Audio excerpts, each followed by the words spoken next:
வணக்கம். இன்ன வரைக்கும் சில நபர்கள் எதிரி புடியிலிருந்து மீள முடியாம, எதிரியோட சூழ்ச்சியால பாதிக்கப்பட்டு, தான் சம்பாரிச்ச செல்வத்தையும், வீட்ல இருக்க நிம்மதியும் இழந்து நடுத்தெருவுல இருக்காங்க. அவங்களுக்காக ஒரு அற்புதமான காளியோட கட்டு மந்திரம்.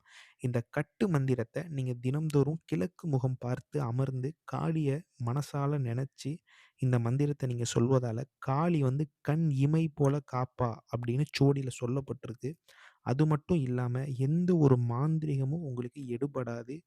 உங்களுக்கு ஒரு மாந்திரீக ரீதியா ஒரு ஏவலோ, செய்வனையோ வச்சா, அது காளிக்கு வைக்கிற மாரி, எதிரியானவன் பொணமா போயிருவான். ஏன்னா, காளி அங்க கோவப்பட்டுச்சுன்னா, அங்க என்ன நடக்கும் அப்படின்னு யாராலயும் யூகிக்க முடியாது.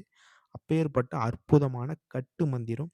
இந்த மந்திரத்த முழு மனதோடு, பக்தியோடு காளிய மனசார நெனச்சு, தினம்தோறும் அந்தி சந்தி வேளையில குளிச்சுட்டு, தினமும் 108 உரு குடுக்கிறதால காளி எந்நேரமும் காப்பாள் என்று சுவடில சொல்லப்பட்டிருக்கு. நன்றி.